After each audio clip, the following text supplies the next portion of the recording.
Jean-Michel, membre du syndicat des journalistes écrivains indépendants. Je voulais pas faire de vidéo aujourd'hui, je voulais prendre une pause. J'en fais presque plus qu'un par jour, une par jour, plutôt ça va être 2 par jour des vidéos. YouTube, il devrait me donner une récompense spéciale. Hein.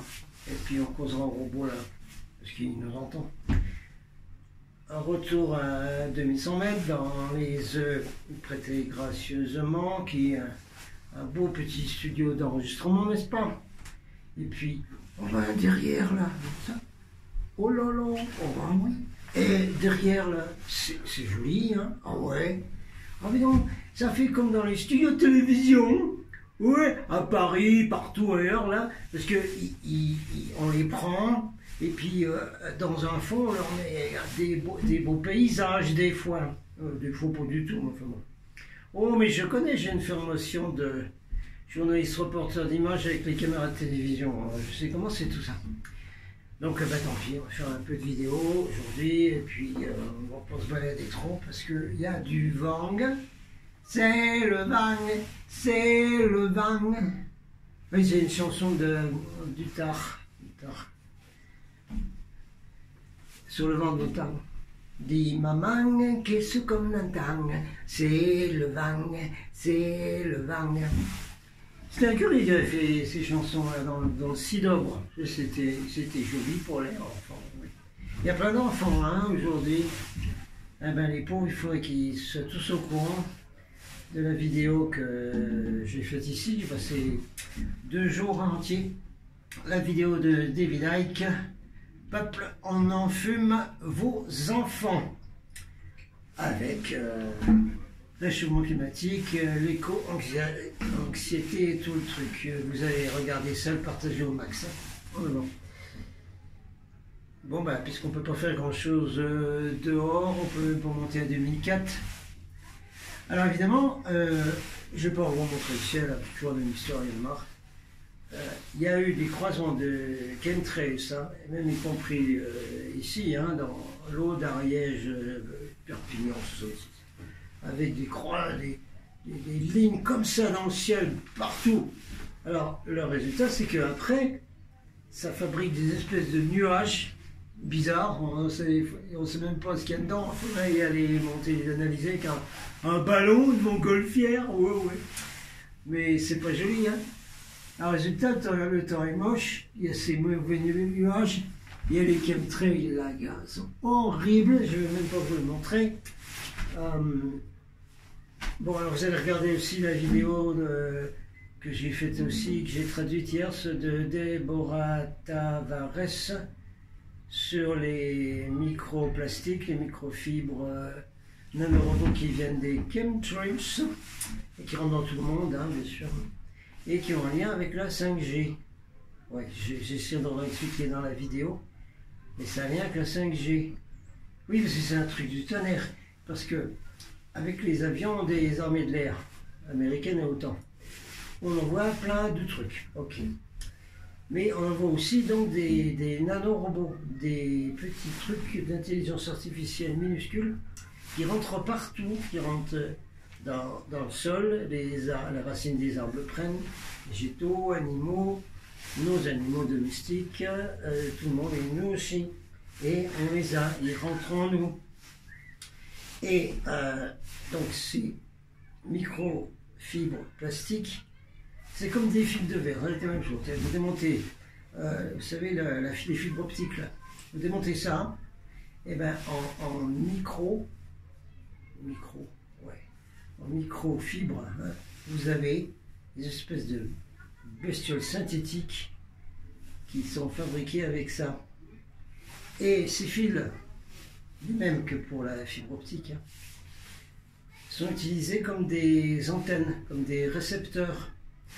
Ce qui fait que ben, bientôt on n'aura même plus besoin du phone là. Parce que tout le monde aura l'équivalent d'un phone à l'intérieur du dos là. Oui, à l'intérieur de moi-même. Oui, j'ai toutes ces petites choses à l'intérieur de moi-même.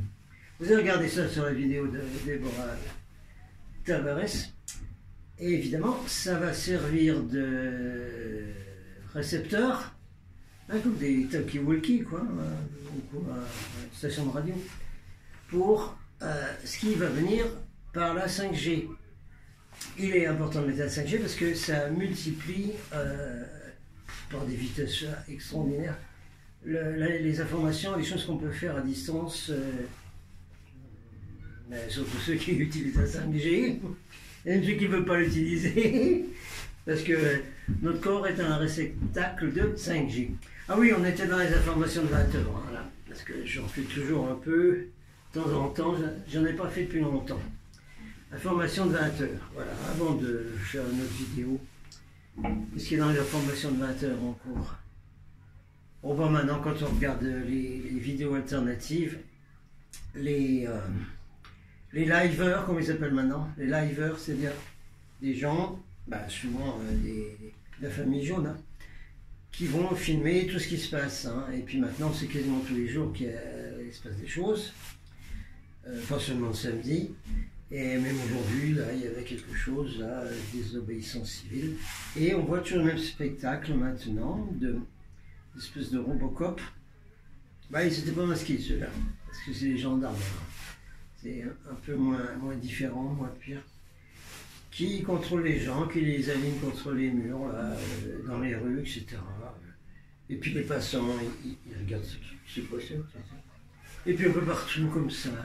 Ça va être tous les jours maintenant, bientôt, hein, dans les villes, tous les jours, vous allez avoir des gens qui sont arrêtés, qui sont mis contre le mur et qui attendent 10 minutes, un quart d'heure, 20 minutes pour être contrôlés parce qu'on a tous les papiers. Et puis après, ils ont certainement des outils, clac.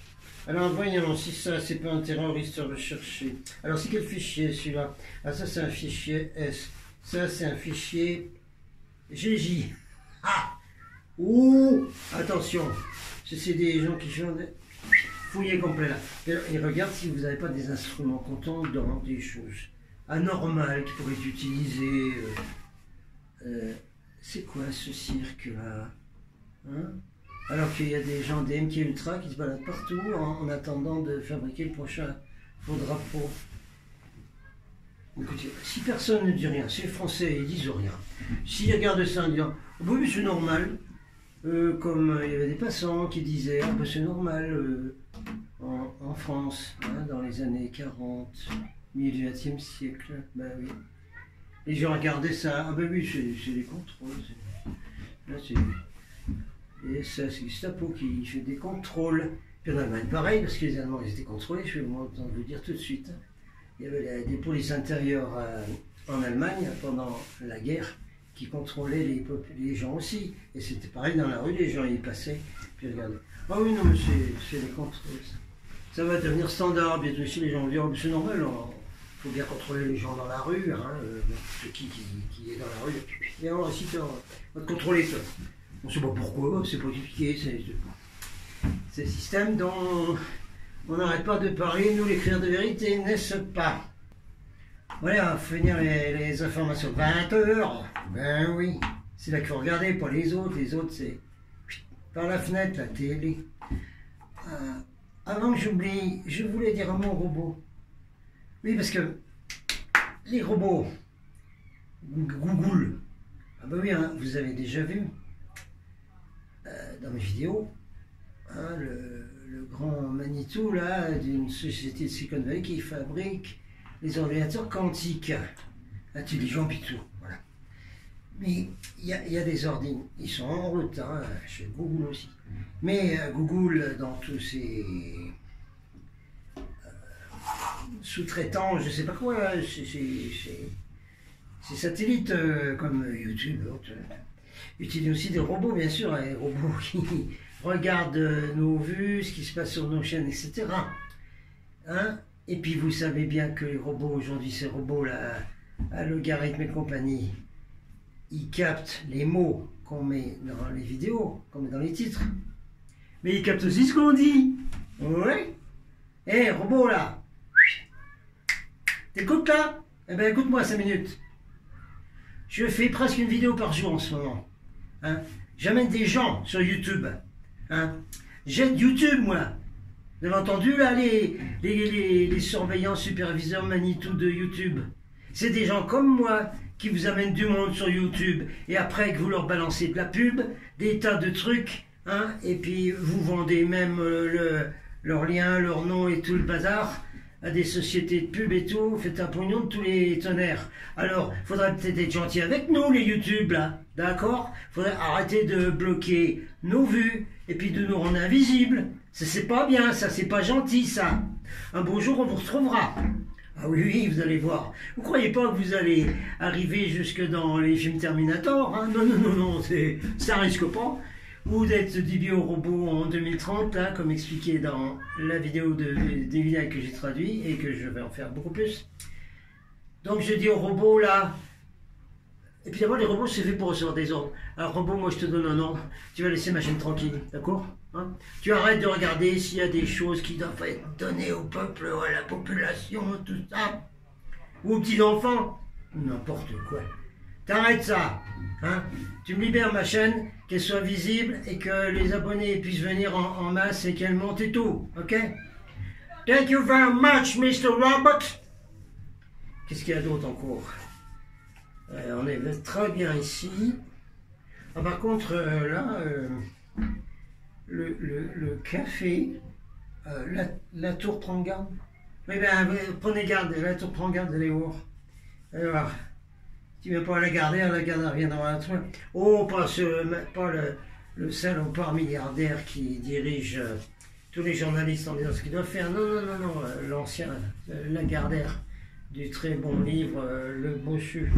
Il y avait une très bonne série avec Jean-Pierre. Oui, bah alors, quand même, le café, là, il est aussi cher qu'à Paris. C'est-à-dire, à Paris, dans certaines zones, un peu déclassées, vous savez, pas la haute classe, pas la moyenne classe, des classes un peu comme ça, là, tac, tac. Alors peut-être que là, dans les cafés, là, de ces zones de Paris, le café a le même prix qu'ici, là, en hauteur, là, hein, les stations de ski, pratiquement les mêmes qu'à Paris. Ça me fait penser à quelque chose, ça.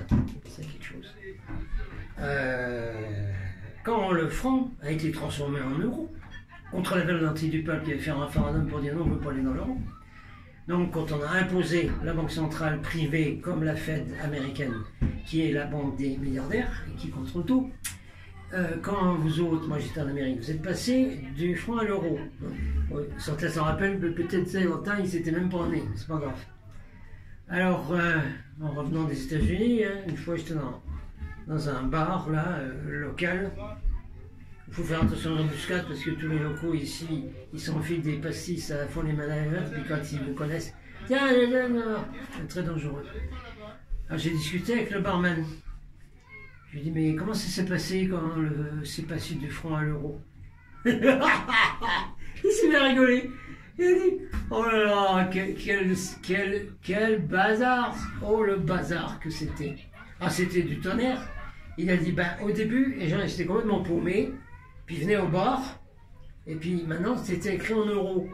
Mais ils ne savaient pas ce que ça voulait dire, quoi, ce que ça faisait en sous. Et ils ne comprenaient que dalle. Alors, je leur disais, amène tes pièces, là, voilà, c'est ça, et puis ton billet, voilà, c'est ça. Puis le barman il dit, mais j'ai regardé après moi dans les commerces autour, même les petits commerçants, oui, les petites épiceries, oui. Tu as une épicerie, rentre à l'intérieur dedans pour voir ce qu'il y a à l'intérieur dedans. Oui, ben à l'intérieur des épiceries, m'a dit ce barman, et ben les gens ils étaient aussi paumés que moi, finalement, puis c'était trop compliqué. Alors, calcul, on note. Personne s'est embêté, il a dit. Les gens, ils ont pris les petites ardoisettes là, hein, puis dans le bar, et puis côté des légumes et tout, pareil, partout. Et puis il y avait marqué un chiffre avec F. Et ben eux, ils ont effacé le F, puis ils ont mis le euro, le E, regardant le même chiffre. Oui. Alors quand j'ai vu ça, a dit le barman. Non. Pourquoi moi je ferai autrement? Pourquoi je ne vais pas pareil? Tout le monde fait ça, mais moi aussi. Je fais pareil. Sur ces ardoises, il a essayé le même chiffre, et puis il a remplacé le F par euro. Voilà. Seulement, 1 euro, ça vaut presque 7 francs d'avant. Hein? Oui? On va pas calculer, hein, 6,25, 6,30, 6,52. On va pas calculer, on va dire 7. Voilà. Mais ça veut dire que votre kilo de patates de 3 francs, il est passé à 3 euros. Oui, mais 3 fois 7, 21, ça il est passé à 21 francs. Le prix a été augmenté par 7. Et il y en a qui s'étonnent d'être dans la merde aujourd'hui puis d'avoir le frigo vide. Avec l'histoire de la transformation des francs en euros. Il ne faut pas s'étonner. Hein. Vous n'avez pas vu ça tout de suite? Que ça n'avait plus? Bon, écoutez. C'était une anecdote qu'il fallait dire quand même. Ah oui, c'est pareil pour le café quand même. Parce que si vous regardez bien, c'est pareil dans les manifs, vous avez un petit café Théoplane, 4 euros, monsieur. C'est tout petit, attention. Et encore, hein, pas avenue de l'Opéra.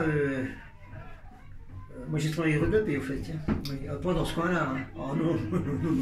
Mais admettons, café 4 euros. Et calculez, 4 fois 7, 28. Vous vous rappelez dans le temps si un café ça coûtait 28 francs?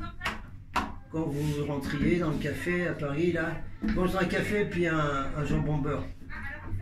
Le café il faisait pas 28 francs, hein. Jamais de la vie. Hein. Ni même le jambon beurre il faisait pas 28 francs. Hein. Même en supposant que c'est normal que la vie ait doublé en 20 ans, depuis qu'on est passé à l'euro, ou triplé. Mais pas multiplié par 7, hein, ça va pas ça. Bon, eh bien, ça fait partie de l'information de l'époque où le franc est passé à l'euro. Ah ben je suis pas à jour, non mais c'est un jour quand même. Oh, ouais. Bon allez, on va faire une petite vidéo habituelle, là, je vais trouver des êtres d'ailleurs qui vont vous causer un peu et vous secouer les baskets. Bougez pas. Quand je vois tous ces enfants, c'est une catastrophe. Ils savent même pas qu'ils sont complètement fumés contrôlés par ça. Ils savent pas que l'école c'est un camp de rééducation. Ouais, comme au Vietnam, vous savez, après. Puis partout, comme en Chine, là, il y a les Ouïghours, là. C'est un camp de rééducation, l'école. Vous entendez d'ailleurs David Icke vous expliquer ce que c'est comme camp de rééducation et de programmation de tous ces petits-là. Et puis alors après, bon bref, il faut que ça s'arrête, hein, il faut faire quelque chose. Il faut changer tout le système et il faut dire, ça y est, nous on change le système de toute la planète. On veut plus rien, on veut plus de tout ça. On veut vivre comme vous autres là, sur les autres planètes. Et s'il y a suffisamment de gens qui disent ça, ok, allez, on va se mettre d'accord. Ceux qui ne veulent pas être comme ça, ben, ils auront continué leur cacamola dans une dimension parallèle, intra, tout ce que vous voulez. Foutez le camp avec vos maîtres hein, qui vous ont mis en esclave. Allez, dégagez la piste. Nous, on va vivre sur une belle planète. Voilà, c'est tout. Bon, on va finir les informations, je crois que c'était tout. Il n'y a pas grand-chose. Moi, j'ai pas de nouvelles de Hong Kong. Je ne vois plus Chili Lucas faire des vidéos à Hong Kong. Qu'est-ce qui se passe là? Hé, Captain, là. Quoi? Qu'est-ce qu'il y a? Ben, tu sais, ton journal de 20 heures, c'est pas drôle, hein? Mais c'est pas rigolo. Non, mais nous, on aimerait bien avoir des informations avec des choses, des bonnes choses jolies, positives, tout ça, qu'on recevrait avec grand bonheur, hein? Ben oui. Je sais pas moi, il faut faire des trucs bisounours, faut pas comme dans le New Age quoi. Ah les choses merveilleuses, on nous dit des choses merveilleuses, donc tout est merveilleux, c'est vachement bien. Puis après, ben, quand on reçoit ça et uniquement ça, rien d'autre, on est dans une espèce de fumaga là, hein, comme la fumée de la bœuf un peu. Mais celle du Pays de Sceaux est très dangereuse, hein, je vous le dis tout de suite, hein, parce que en discutant à côté d'eux, moi j'ai été très très malade, rien de respirer avec mes pauvres poumons, leur émanation de volute, là. Ouais, bon. Ou bien autre chose, hein. Ou encore pire, la ayahuasca, je sais pas quoi. Oui, alors c'est comme ça, dans le nuage, c'est comme si vous étiez dans cette espèce de fumaga ou d'état causé par ces choses-là, c'est la même chose. Hein, vous ne savez pas ce qui se passe. Oh non, mais c'est bien le bisounours, on aime bien. Moi, on aimait bien, moi. Bonne nuit les petits à la télévision. À la télévision. Oui, parce que moi quand j'étais encore adulte, oui, mais on devient enfant après. Mais quand j'étais encore adulte, j'aimais bien regarder Bonne nuit les petits, moi. Avant que la télévision s'arrête, comme ça, il n'y avait plus. Après, on pouvait dormir tranquillement, il n'y avait plus d'ondes, rien. Là. Ah ben oui, avec Gros Nounours, Nicolas, Pimprenel et le marchand de sable. Mais c'était gentil à chaque fois, c'était super bien ça.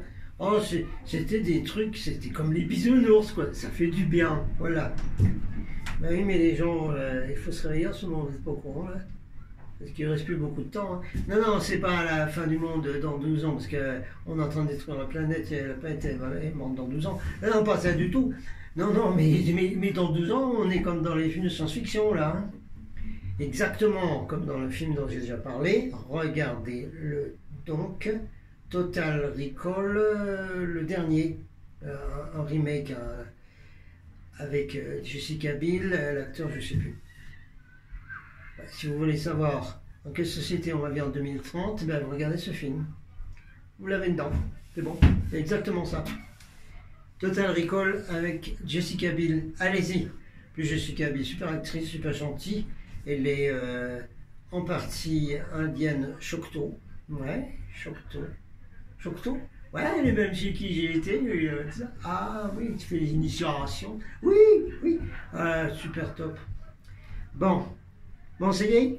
Oui, ben non, mais qu'est-ce que vous voulez que je vous dise, moi hein, il faut réveiller tout le monde. Alors voilà. Là, je retrouve par exemple quelque chose. Ah, ben qui pourrait être donné à tout le monde.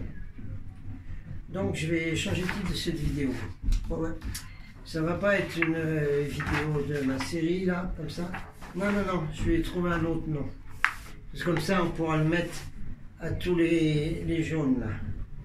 Ceux qui sont bouddhistes et qui sont habillés en jaune avec des robes, là. Oui, oui, ceux-là, oui, c'est pareil, c'est la même énergie, c'est la même fréquence. C'est une fréquence très haute de tout ça. Condition qu'ils ne soient pas enfumés, hein, infiltrés par des politico-syndicalos et tout ce que vous voulez. Hein. Comme disait mon oncle inspecteur de police. Les maoïstes, trotskistes, léninistes, trapézistes, qu'ils appelaient. Ouais, ceux-là. Ceux-là, ouais. Poubelle, hey, ton système est foutu de finir. On veut plus de te dégage là. Dégage, dégage. Nous, on a un robe jaune, nous, comme les bons là. Hein, voilà. Non, on n'est pas des Krishna, c'est pas pareil. Bon, t'arrêtes de plaisanter, Captain. Mais il faut bien, c'est pas drôle, toutes les situations qu'on nous voit d'aujourd'hui. Oh là là. Donc, j'ai retrouvé quelque chose. Je voulais donner un texte d'une dame qui était amie dans le temps. Ah, ben elle est là. De Claudine Brelet, anthropologue, lauréate de l'Académie française. Oh, oh. Oui, sur l'androgyne. Ah oui, oui, oui, c'est la vraie, ça, c'est des vraies informations. Ça, c'est de la vraie spiritualité. Ça, c'est du vrai humanisme, où on parle des harmonisations masculin-féminin. Pas la théorie des genres que l'élite a inventée pour nous enfumer, nous transformer en n'importe quoi. Comme dans les films de science-fiction en 1984, le meilleur des mondes et la cité de cristal, là, je sais pas comment ça s'appelle, la cité des dômes, l'âge de cristal. Alors, Claudine, je reparlerai d'elle, avait quelqu'un de chez nous, hein, de la flotte, avait traduit un article qui était paru dans la revue américaine Electricity. Oh, Electricity. Bon. Par quelqu'un, un crieur de vérité, ben oui, déjà à l'époque, qui s'appelait Ira Einhorn. Ira Einhorn. Nous ne sommes pas seuls, titre de l'article, publié dans la revue américaine Electricity. C'est bien redonner ça. Et comme ça, on peut donner à tout le monde. Tout le monde dira, ah ben oui, évidemment, là c'est sûr, il y a quelque chose qui va pour là. Par Ira Einhorn. Ayant participé à la rédaction d'un livre sur les ovnis, qui a eu 30 réimpressions, ayant vécu de façon très proche pendant des dizaines d'années avec des groupes de gens contactés par les UFO. Bon, tout le monde sait ce que c'est maintenant. Et connaissant personnellement la plupart des grands chercheurs en ufologie, possédant une connaissance de travail sur ce sujet, je ne peux que me référer à l'immense plaisir que m'a procuré le livre The Roswell Incident de Charles Berlitz et William L. Moore, publié à New York en 80. Ça se retrouve, hein, ça, The Roswell Incident de Charles Berlitz et William L. Moore.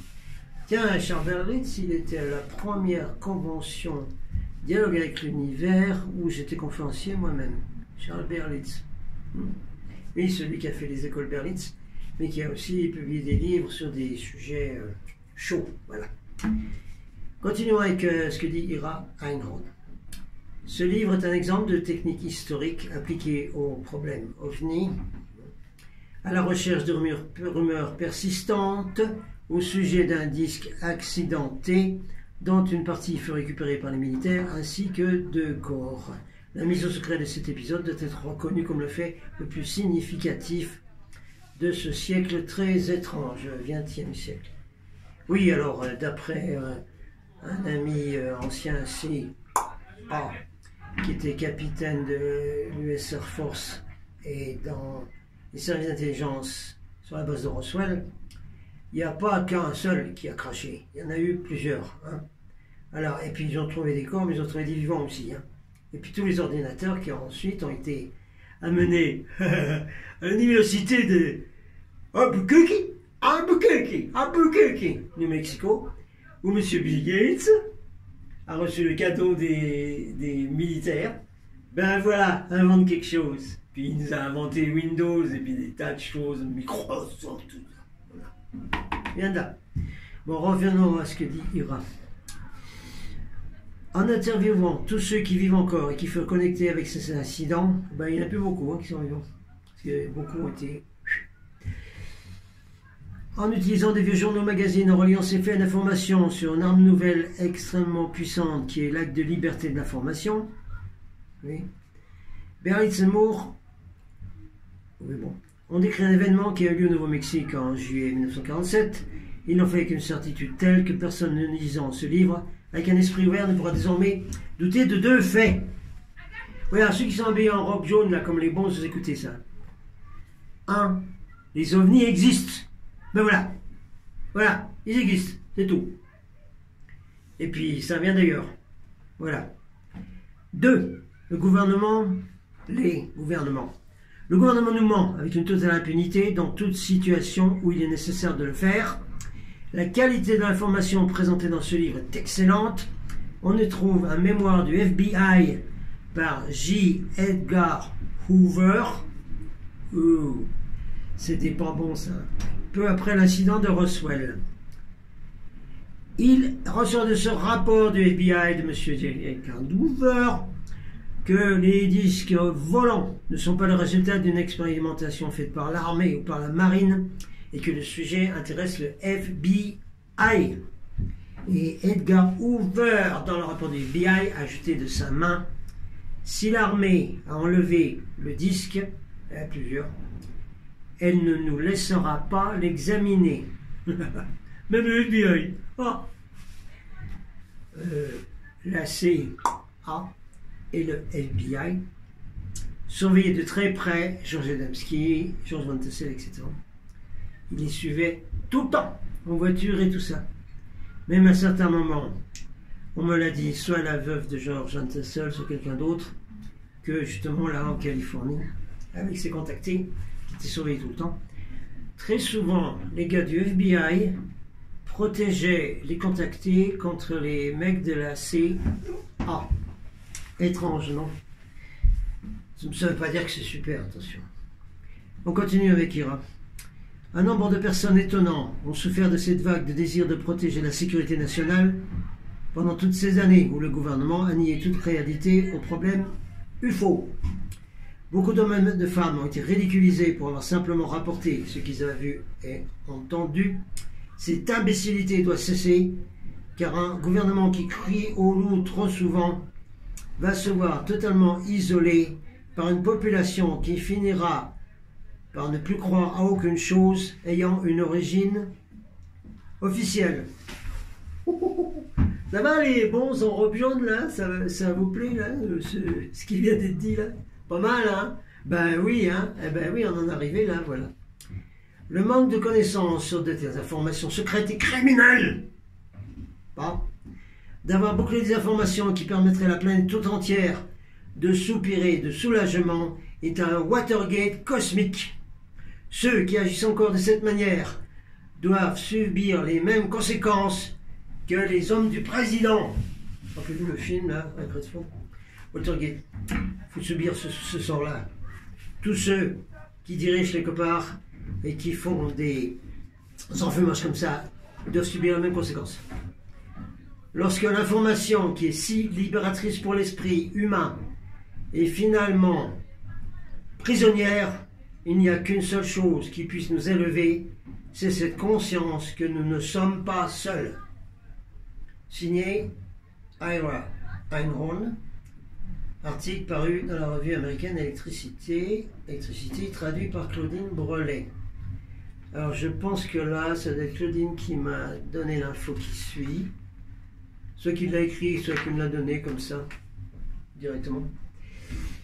La compagne de Ira, celui qui a écrit le texte qu'on vient d'avoir, qui avait disparu pendant 2 ans, a été retrouvée par Ira, c'est le gars qui a écrit ça, après un voyage en Europe, dans une malle, sur le balcon de leur appartement à Philadelphie, momifié, vous avez bien lu, momifié, emballé dans du papier journal et du plastique, le crâne fracassé. Ira, celui qui a écrit là, en a été accusé, puis lavé de tout soupçon par le FBI. Depuis la parution du présent article, celui qu'on vient de lire, Ira a également disparu et aucun de ses amis n'a pu retrouver trace de lui. Si nous avons publié cette information, là c'est moi qui l'écrivais donc à l'époque, c'est pour montrer que dans le domaine OVNI, tout est loin d'être tout rose et tout gentil. C'est même l'opposé complet. Allez, on va descendre dans les rafales de vent là.